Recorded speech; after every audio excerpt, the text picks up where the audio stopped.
இயேசு உங்களை நேசிக்கிறார். இந்த நாள் வேதாகம தியானத்திற்கு உங்களை அன்புடன் அழைக்கிறேன்.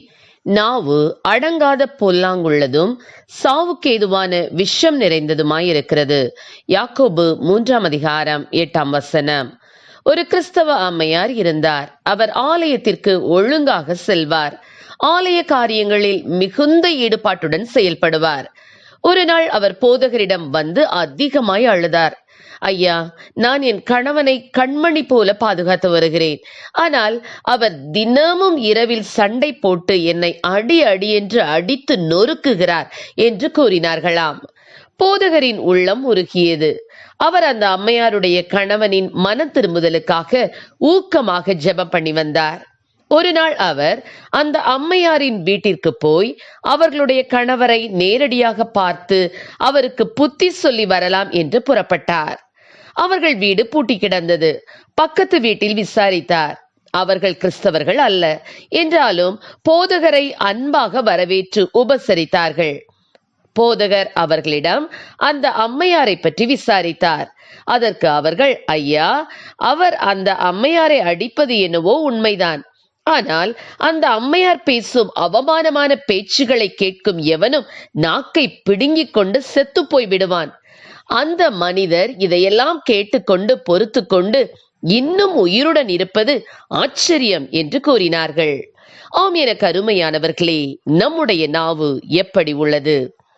நாக்கு பட்டயத்தை போல கூர்மையானது, சர்ப்பத்தை போல விஷம் உள்ளது. வஞ்சனையாக பேசும், புறங்கூறும், ஏமாற்றும், காயப்படுத்தும், சபிக்கும், அழிக்கும், பொய் பேசும் என நாவின் தன்மைகள் குறித்து வேதாகமம் கூறுகிறது. இன்றைய காலகட்டத்தில் அநேகர் தன்னுடைய நாவின் மூலமாகவே பிரச்சனைகளில் அகப்பட்டு துன்பத்தை சந்திக்கின்றனர். சிறிய உறுப்பாகிய இந்த நாவு பெரிய உறவுகளையே பாதிக்க வைக்கும் ஆற்றல் உடையது. கர்த்தருடைய பிள்ளைகள் நாவை நன்மைக்கு ஏதுவானவைகளை பேச பழக்குவிக்க வேண்டும். இயேசுவை போல கிருபை பொருந்தின உப்பால் சாரமேறின வார்த்தைகளை பேச பழக்குவிக்க வேண்டும். நல்ல நாட்களை காண வேண்டும் என்றிருக்கிறவன் பொல்லாப்புக்கு தன் நாவையும் கபடத்துக்கு தன் உதடுகளையும் விலக்கி காக்க வேண்டும் என வேதம் கூறுகிறது. ஆம் பிரியமானவர்களே, தன் வாயையும் தன் நாவையும் காக்கிறவன் தன் ஆத்துமாவை இடுக்கண்களுக்கு விலக்கி காக்கிறான். மருத்துவர்கள் நாவை சோதித்து சரீர பலவீனங்களை அறிந்து கொள்வதைப் போல நம்முடைய நாவின் வார்த்தைகள் நாம் எப்படிப்பட்டவர்கள் என்பதை வெளிப்படுத்துகிறது. குதிரைகளை பழக்குவிப்பது கடினம். ஆனால் அவைகளின் வாயில் கடிவாளத்தை போட்டால் அதன் முழு சரீரமும் அடங்கிவிடும். கப்பல்கள் காற்று அடிக்கும் திசைகளில் செல்லுபவை.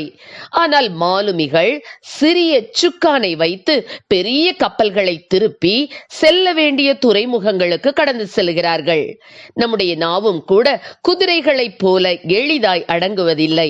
கப்பல்களைப் போல விருப்பம் போல் வார்த்தைகளை பேச விரும்பும். ஆனால் கர்த்தருக்குள், அவருடைய வார்த்தைகளுக்குள் நாம் பழக்குவிக்கும் போது அடங்கி மிகுந்த பலனை கொண்டு வரும். கர்த்தர் நம்மை ஆசீர்வதிப்பாராக. ஆமென். ஜெபம்.